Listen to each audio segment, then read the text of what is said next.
आंतरवालीचा ज्ञानबा उपोषणजीवी आणि बीड जालना जिल्ह्यातल्या गुत्तेदारांचा सरदार मनोज जरांगेंनी काल परवा परत मीटिंग घेतली आणि अत्यंत गर्दीमध्ये 40 लोकांच्या मध्ये त्याने वल्गना केली की आता ही शेवटची लढाई आणि हे माझं 12वं 13वं शेवटचं उपोषण आणि आता मी राहील नाही तर ते राहतील।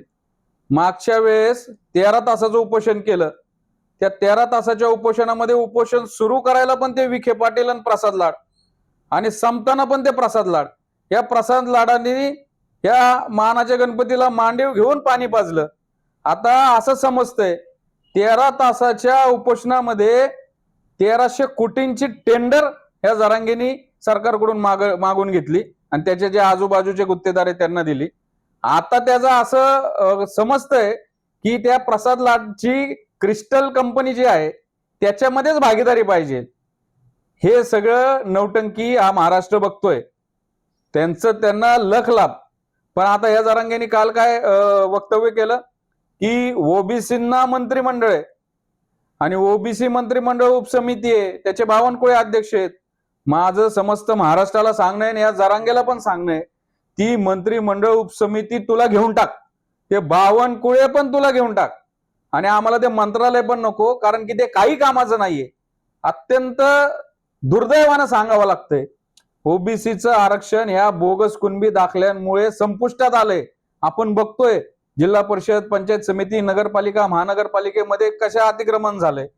ओबीसीच्या राजकीय आरक्षणाची केस, ते आरक्षण सुप्रीम कोर्टात गटांगळ्या खातंय, तरी या ओबीसी मंत्रिमंडळ उपसमितीला काही पडलं नाही, बावनकुळेंना काही पडलं नाही। अनेक वेळा पत्र व्यवहार केला। मराठा मंत्रिमंडळ उपसमितीची 13व्या मीटिंग झाली आणि ओबीसी मंत्रिमंडळ उपसमितीची 2दाच मीटिंग झाली। त्याच्यामध्ये आम्हाला कोणाला बोलवलं जात नाही। या अध्यक्षांच्या दालना बाहेर गेलं तिथं भालदार चौपदार असतात, ते आज जाऊन देत नाही। त्याच्यामुळे जरांगे म्हणत तुला ही सगळी उपसमिती पण घे आणि मंत्रिमंडळ पण घे। आणि सरकारला आमचं सांगणं आहे, जर मंत्रिमंडळ किंवा एखादं मंत्रालय करायचंय तर मग ओबीसीच्या 346 जाती आहे, 1 नंबर पासून सुरुवात करा। मग धनगर, वंजारी, शिंपी, न्हावी सगळ्यांचे मंत्रालय करून टाका, काय हरकत नाही। आणि जरांगेला जरांगेच्या त्या मंत्रालयाचा मंत्री करून टाका।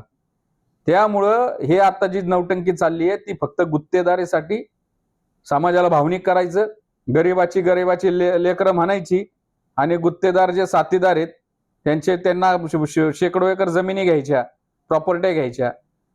त्यामुळं हे जे सगळं चाललेलं आहे नौटंकी, हे समजण्याइतपत आम्ही मूर्ख नाही आहोत। ते दिल्लीला जाऊन आले, आता ते आपण जे म्हणतो ना की ईर्ष्या, त्याला त्या दिपकेला आता लोक मग आता परत त्याची ती इच्छा हे झाली की आता या गरीबाच्या लेकरांना नाही, गरीबाच्या आणि हे गॅजेट लागू करा। ती गॅजेट कसली ते तर समोर ठेव, उगीच काहीतरी करायचं, समाजाला भावनिक करायचं आणि त्याचा हे वापर करून सरकारला ब्लॅकमेल करायचं। माझं म्हणणं आहे बिंदास सरकारच्या विरोधात जा। मागच्या वेळेस एनसीपी आणि एकनाथ शिंदेच्या पक्षांनी जरांगेला मदत केली म्हणून हा ओबीसी भाजपच्या मागे गेला। आता भाजपने ओबीसीला फाट्यावर मारलेलं दिसतंय, त्या जरांगेचे जावई केलेलं दिसतंय। धोंड्याच्या महिन्यात प्रसाद लाड त्याला धोंड्या काहीतरी घेऊन गेलेले दिसतात 1300 कोटीच्या कामास्वरूपात। त्याच्यामुळे बिंदास सरकारच्या विरोधात, पण ओबीसीच्या विरोधात शब्द बोलला तर आम्ही रस्त्यावर उतरणार आणि आम्ही त्याला विरोध करणार।